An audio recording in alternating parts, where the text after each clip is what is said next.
안녕하세요. 밑줄 그어쓰다의 수정, 주희입니다. 오늘은 지난주와 같이 이제 세네카 인생 철학 이야기로 이야기를 나눌 텐데 오늘의 주제는 분노에 대하여예요. 저는 평소에 분노가 많이 치솟는 편이어가지고 가끔씩 이렇게 비꼬게 되고 상대를 이런 식으로 좀 표출이 잘 되는 편이어가지고 그리고 속으로도 약간 어떤 부대낌도 많이 있어서 이 편을 읽고 되게 좋았는데 주희는 평소에 분노가 자주 올라오는 편이야? 근데 나도 어릴 때는 진짜 나도 좀 잘 그랬던 것 같고 근데 크고 나서도 뭔가 이런 감정적으로 올라올 때는 있는데 근데 뭔가 나는 그거를 표출하기보다는 좀 그냥 약간 억제하려고 하고 참으려고 하고 약간 그랬던 적이 더 많았던 것 같아. 그러면은 안 힘들었어? 참을 때? 그냥 아니면 소화가 된 거야? 아니면 그냥 누른 거야? 왜냐면 어떤 사람이 한테 분노가 치솟으면은 그 감정이 있어서 계속 그 사람을 약간 좀 다르게 그 시선으로 보게 되고 안 좋아하게 되고 분노가 계속 남아있으면 그렇게 되잖아. 이게 소화가 될 때도 있고 근데 진짜 안 될 때는 이제 상대방을 봐도 그 감정이 계속 있으니까 얼굴은 보고 있지만 이게 좀 불편했던 적은 있었던 것 같아요. 아마 그럴 때는 좀 내 안에서도 그 감정이 해소가 안 됐던 것 같아요. 어쨌든 그것도 어쨌든 분노를 일으키는 거고 맞아. 여기에서는 근데 그 분노를 또 어떻게 다뤄야 되는지 얘기가 나오고 있어서 아마 우리 둘한테도 도움이 될 것 같아. 이게 막 표출이 안 됐다 뿐이지 자기 안에서 어쨌든 계속 남아있는 거잖아. 맞아. 근데 그렇게 남아있는 분노가 어떻게 우리에게 해를 끼치고 있는지를 엄청 얘기를 잘 써놨더라고. 그래서 한번 볼까 하는데 주희는 어디에다가 밑줄을 쳤어? 일단 제일 먼저 친 부분은 여기 111쪽 부분에 줄을 쳤는데 한번 읽어줄래? 분노는 모든 것을 가장 선하고 가장 성실한 존재를 정반대로 바꾼다. 누구든지 한번 분노에 사로잡히면 어떤 의무도 잊어버린다. 분노를 아버지에게 주어보라. 적이 된다. 자식에게 주어보라. 어버이조차 죽인다. 어머니에게 주어보라. 계모가 된다. 국민에게 주어보라. 적이 된다. 왕에게 주어보라. 폭군이 된다. 저는 이 부분을 밑줄을 쳤는데 근데 뭔가 내가 어렸을 때 분노를 냈을 때를 좀 생각을 해보면은 진짜 약간 분노가 확 일어나면 그때 진짜 내가 아닌 사람이 되는 거야. 완전 딴 사람이 돼가지고 맞아. 그럴 때마다 정말 되게 지나고 나면은 되게 참 부끄러워지고 했는데 집에서 많이 폭군이 됐었어.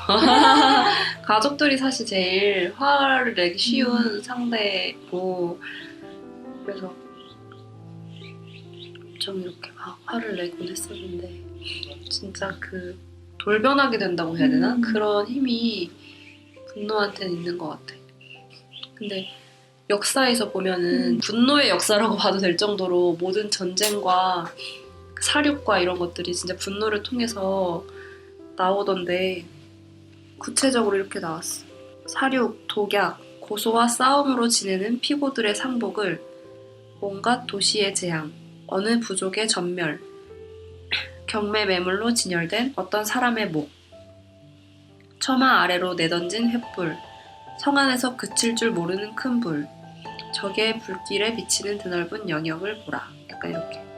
장군들은 맨날 침대에서 죽고 막 찔려 죽고 뭐 신성한 만찬 자리에서 쓰러뜨리고 좀 인간이 아니게 되는 엄청난 힘이 인간 안에 있는 것 같고 그렇더라고. 뭔가 분노가 일어날 때 내가 그 힘을 제어를 되게 못한다는 느낌이 들었던 것 같아. 약간 이성을 잃는다는 게 그런 건가 약간 싶을 정도로. 정념이라고 하거든. 분노를 감정이라고 해야 되나 정념을?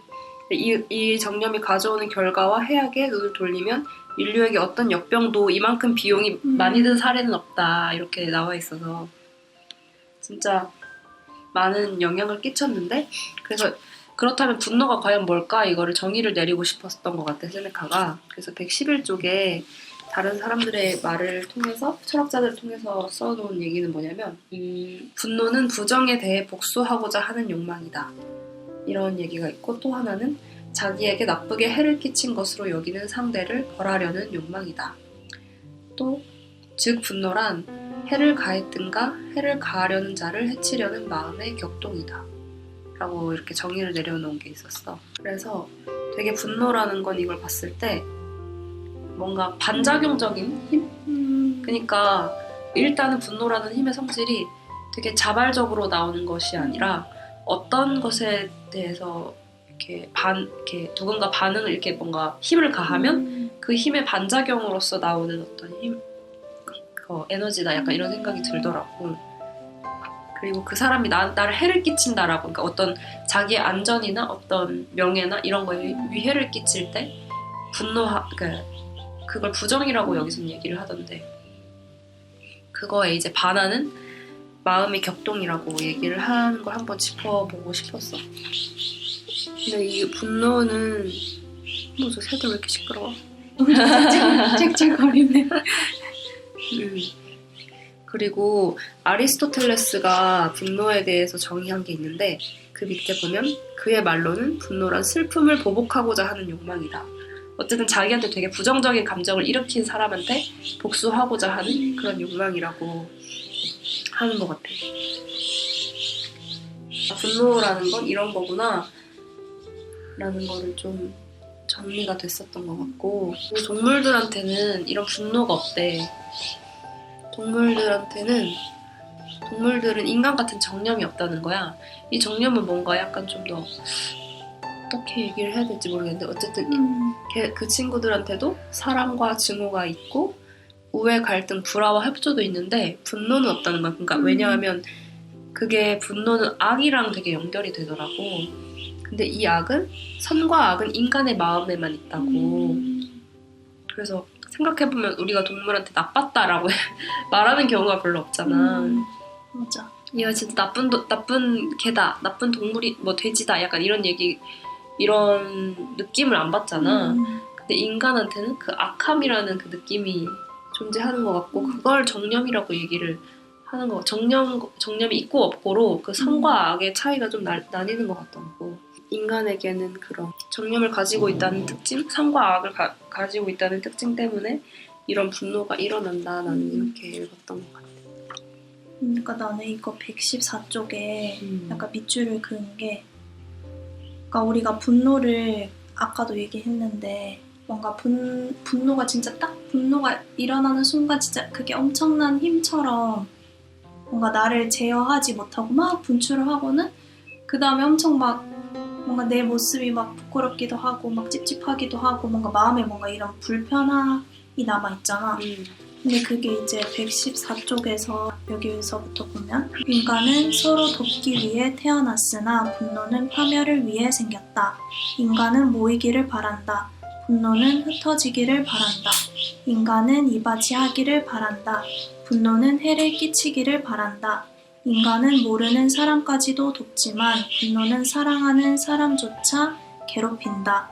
인간은 남을 위해 스스로 위험도 무릅쓴다. 분노는 위험 속으로 다같이 끌어들여 추락한다. 라고 되어 있는데 뭔가 인간의 그런 본성? 그런 거는 원래 서로 돕기를 바라고 뭔가 그 사랑하기를 바라는 그런 마음인데 근데 뭔가 이게 분노 자체가 이런 인간의 그런 본성? 그 자연에 어긋나는 그런 거라서 계속 그런 분노를 했을 때 내 안에 이렇게 불편함으로 계속 남아있는 게 아닐까? 그런 생각을 했던 것 같아. 그러니까 우리의 본성이 아니기 때문에 우리를 계속 괴롭히는 거다. 약간 이렇게. 바로 그 얘기가 나오는 거다. 모든 욕망이 더할 나위 없이 평화로운 인간의 가슴에 본디붙어 있다는 것은 인간 본성에 들어맞을 리가 없다. 왜냐하면 인간의 삶은 도움을 주고받고 협조로 이루어져 공포가 아닌 서로의 애정을 바탕으로 공동의 원조와 협정으로 맺어져 있기 때문이다. 맞아. 우리가 보통 화를 낼 때는 되게 잘못한 사람들한테 화를 막 내잖아. 잘못했다고 내가 생각하는 사람들. 근데 거기에 대해서 어떻게 생각해야 되는지를 좀 알려줬어. 읽어보면 그러나 잘못한 사람을 미워하는 것은 사려 깊은 사람이 할 짓은 아니다. 그렇지 않으면 그는 스스로 자기를 미워하게 된다. 그는 많은 생각을 할 것이다. 자기가 얼마나 자주 좋은 관습에 어긋나는 행동을 하고 있는가. 자기가 한 행위에 얼마나 많은 용서가 필요한가. 곧 자기 자신에게 화를 낼 것이다.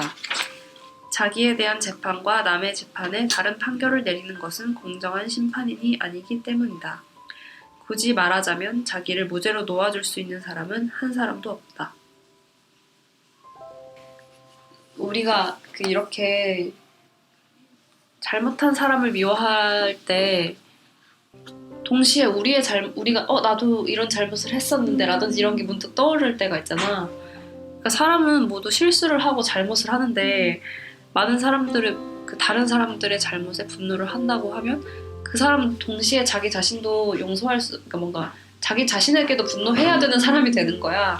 맞아. 그래서 그거를 되게 근데 우리는 좀 가리곤 하는 것 같아. 나도 실수를 할 수 있는 사람이고 잘못을 할 수 있는 사람이기 때문에 그럼 자기도 미워해야 되는데 자기는 안 미워하잖아. 맞아.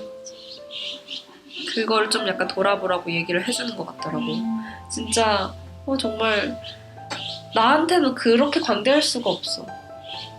생각해보면 진짜 나도 엄청 실수를 하는데 그러니까 뭔가 상대방이 그런 실수를 했을 때 그때는 뭔가 몰랐다가 나중에서야 그러니까 나도 왜 그런 똑같은 실수를 할 때가 있잖아. 후회야. 그 상대방도 진짜 이런 마음이었겠구나. 약간 그때서야 뭔가 깨닫고 그럴 때 나도 있었던 것 같아. 그제서야 좀 이해하게 되고 자기가 겪지 못할 때는 전혀 생각도 안 하고 상대방이 어떤 마음으로 하고 있는지는 그때는 못 보고. 맞아. 이건 아직도 여전히 잘 안 되는 부분인 것 같아. 나는 맨날 내 실수가 자꾸 뭘 잊어버리고 다니는 거 되게 잘하잖아. 그런 거 친구들이 뭐라고 할 때는 약간 헤헤 약간 이렇게 하고 뭐 대수롭지 않은 것처럼 생각하는데 그러면서 다른 사람들이 어떤 걸 놓쳤을 때는 되게 또 막 칼같이 막 그렇게 하는 지점이 있거든. 그런 부분이 스스로도 자꾸 캥기는 게 내가 보기엔 진짜 이런 지점 때문인 것 같아. 그래서 이어서 124쪽에서 이런 얘기를 해주는데 죄를 지은 자를 온화한 어버이의 마음으로 감독하며 그들을 엄하게 추궁하기보다는 다시 불러주는 것이 얼마나 인간적인가. 길을 몰라 헤매는 사람이 있으면 쫓아버리기보다 올바른 길을 가르쳐주는 것이 좋다. 그러니까 그런 실수가 있을 때 화를 낼 게 아니라 그냥 이 사람이 이걸 몰라서 그랬구나. 모르는 거 누구나 다 그럴 수 있으니까 그럼 배워야 그 사람이 그 잘못을 벗어날 수 있잖아. 그럼 그 배움의 방법을 알려주는 거? 이 정도 선에서 되게 그 사람의 마음에 상처를 주지 않고 하는 게 좋겠다. 약간 이런 생각이 드는 것 같아. 이 말이 좋더라. 근데 확실히 내가 상대방한테 이렇게 했을 때 그러니까 내가 뭔가 어떤 실수를 계속 뭔가 반복적으로 할 수도 있고 아니면 진짜 내가 막 몰라서 그렇게 한 걸 수도 있는데 근데 엄청 막 나를 막 자책하거나 그럴 때가 있잖아. 나는 진짜 왜 이러지? 왜 이렇게 하지? 근데 내가 뭔가 상대한테 이미 저런 마음을 가지고 있으면 그냥 내가 몰라서 그랬구나 하고 나도 뭔가 그 안에서 뭔가를 배우고 또 다른 방향으로 갈 수 있을 것 같은데 근데 막 그냥 막 나를 막 자꾸 자책하게 되고 그냥 나 자신한테 막 화내고 약간 그렇게 또 되는 것 같아. 상대에게 그랬듯이 자기 스스로한테도 그렇게 된다는 거지? 약간 그러면 이게 상대를 대하는 마음이랑 나를 대하는 마음이 같이 가는 것 같다? 약간 그런 생각도 드는 것 같아.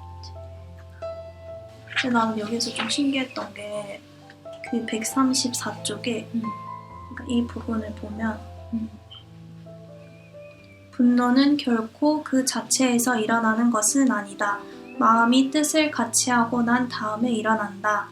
왜냐하면 부정을 당했다고 하는 표상을 받아들이는 것, 그에 대한 복수를 열망하는 것, 또 두 가지, 자신은 피해를 당해서는 안 된다는 것과 보복이 이루어져야 한다는 것을 잊는 것은 우리의 의지와 상관없이 일어나는 충동에 속하지 않기 때문이다.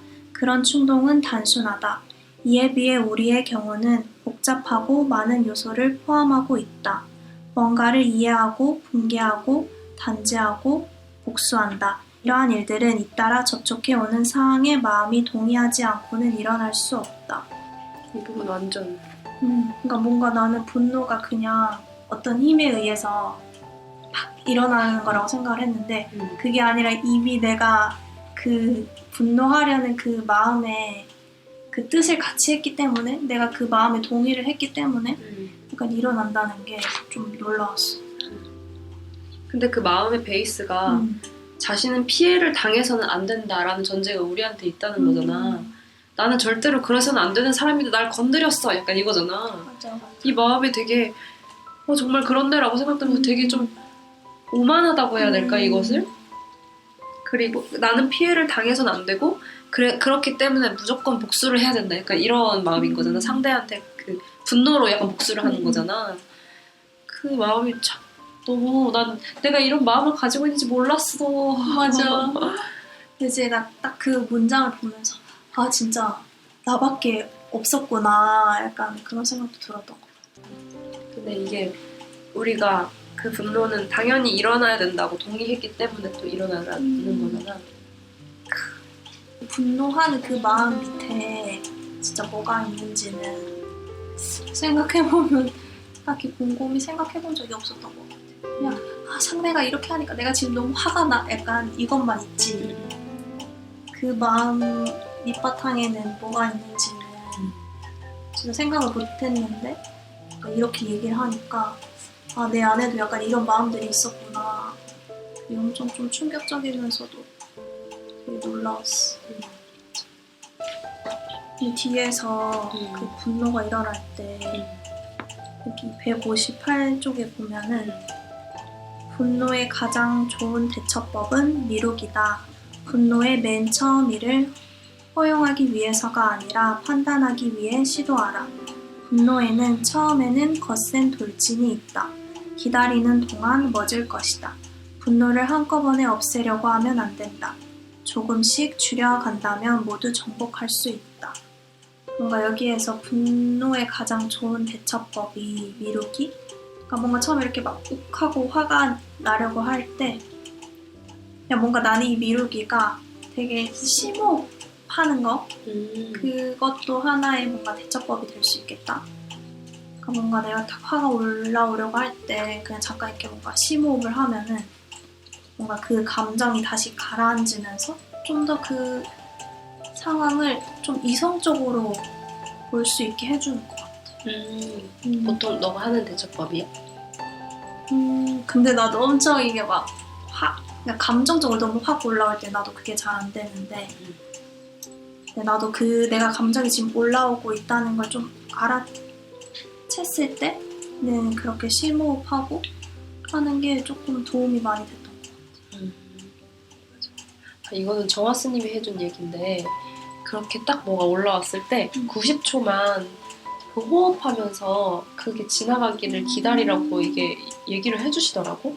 그러면 딱 우리 뇌세포에 뉴런이 있는데 이것은 이거다라고 이렇게 딱 해석해버리는 그런 있잖아. 이 사람이 한 건 나를 욕하는 거다라는 이 신호를 그 단백질이 만들어진대. 그 생각을 한번 하면은 단백질이 좀 단단해지는 거야. 그러면 다음에 비슷한 일이 있어도 계속 그 회로만 쓰는 거야. 근데 이 회로를 그 90초 동안 이렇게 호흡을 하면서 그냥 지나가게 하면은 그게 단단해지지 않는데 그러면서 점점 이렇게 이게 이 단백질이 점점 이 선이 이제 끊어지는 거지.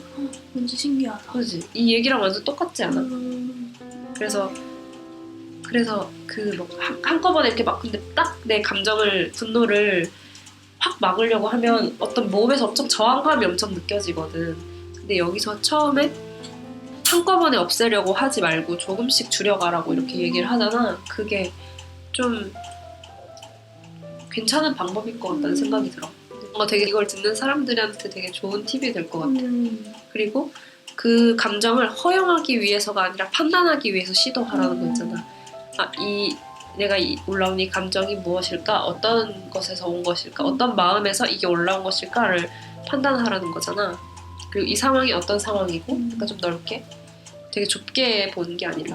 결국에는 그 분노라는 게 파괴의 힘을 가지고 있잖아.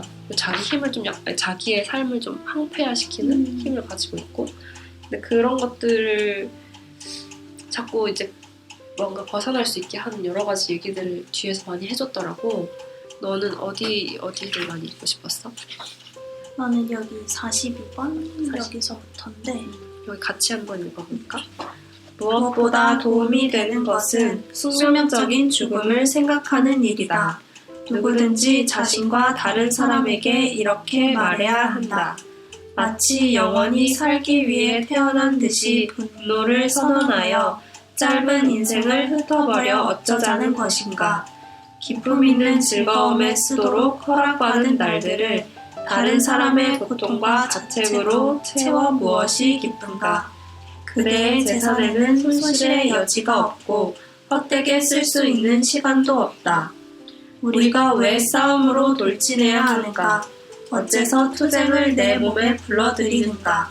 어쩌자고 나의 허약함을 잊고 터무니없는 증오를 품어 곧 부서져 사라질 몸인데 파괴를 향해 일어서는가? 그렇게 앙심을 품고 저기를 불태워도 열병이나 그 밖의 몸의 변화가 그것을 그만두게 할 것이다. 그러다가 격렬히 싸운 그들 사이에 죽음이 끼어들 것이다. 이 부분이 좋았어? 그러니까 뭔가 우리가 저번에는 그 짧은 생에 대하여에 대해서 얘기를 나눴잖아. 근데 진짜 우리 삶이 짧다는 걸 알면은 그 소중한 삶을 뭔가 내가 진짜 이렇게 분노로만 쓰기에는 진짜 너무 내 소중한 시간을 진짜 그거는 헛되이 보내는 거겠다? 그러면서 진짜 이 짧은 삶을 그렇게 분노로서 쓰는 게 아니라 좀 다른 방법으로 뭔가 내가 좀 더 너그러운 마음을 쓰거나 더 좀 나에게 이로운 방향으로 마음을 쓰고 싶다? 써야 되겠다? 약간 그런 생각이 들었어. 맞아. 그럼 우리 삶을 좀 더 어떻게 하면 더 좋은 삶으로 만들 수 있을까가 결국에는 우리가 진짜 원하는 거고, 그리고 내가 분노로 아무리 원하는 복수를 이뤘다고 해도 우린 분명히 거기에 마냥 편하지 않을 거라는 생각이 나한테는 있거든. 맞아. 난 수많은 영화에서 보듯이 그 복수 시리즈들 되게 많잖아. 근데 항상 복수가 그렇게 통쾌하지가 않은 거야. 마지막에 항상 슬픈 얼굴로 막 금자씨라던가 되게 뭐 다른 것들을 보면 아무튼 유쾌하지 않은 어떤 것들이 항상 남아있다? 나는 맨 뒷페이지가 되게 좋았는데 이거 한번 같이 읽어볼래? 그대가 생각하는 것이 마지막 형벌이든 그보다 가벼운 것이든 그가 자기의 벌에 괴로워하는 것도 그대가 남이 당한 벌에 사악한 기쁨에 젖는 것도 얼마나 짧은 시간의 일들인가. 이제는 그따위 패기는 모두 다 팽개쳐 버리자. 그 대신 숨을 쉬는 한 우리가 인간들 사이에 있는 동안 인간애를 기르지 않겠는가? 누구에게도 위험이나 두려움을 주지 않기로 하자. 손해, 부정, 욕설, 두려움을 경멸하고 큰 마음으로 짧은 재앙을 참기로 하자. 흔히 말하듯이 내 몸을 비틀어 뒤돌아보는 사이에 곧 죽음이 가까워지니까. 앞에서 네가 얘기한 것과 되게 비슷한 구절이긴 한데 이 부분에서 얘기되는 건 그러니까 우리가 되게 괴로워하고 상대가 복수 당하는 거에 기뻐하고 그러니까 이런 것 자체가 짧다는 되게 엄청 짧은 순간에 지나지 않다는 거야. 그래서 그런 짧은 순간들을 위해서 우리는 되게 엄청난 에너지를 투자하고 온 힘을 다하잖아. 그 잠깐의 복수와 잠깐의 뭔가 그 남한테 해를 끼치면서 생긴 어떤 쾌감이라든지 이런 걸 위해서 엄청 많은 힘을 쓰는데 그런 것들이 얼마나 허망한 건지를 좀 알자라고 얘기를 하는 것 같아서 이 부분이 좋았어. 근데 그 대신에 우리가 인간들 사이에 있는 동안 인간에 대한 사랑을 기르지 않겠는가 이 말이 좀 멋있었던 것 같아. 그 사실 이걸 읽고 분노가 진짜 나한테 좋을 게 없구나를 좀 많이 느낀 것 같아. 그 이전에는 엄청 거기에 힘을 좀 실어줬던 것 같은데 근데 진짜 이게 나한테 이롭지 않고 괴롭다는 걸 내가 진짜 잘 알면은 진짜 거기에 덜 힘을 실어주려고 할 수 있겠다? 그런 생각이 드는 것 같아.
그럼 오늘은 여기까지 할까요? 네.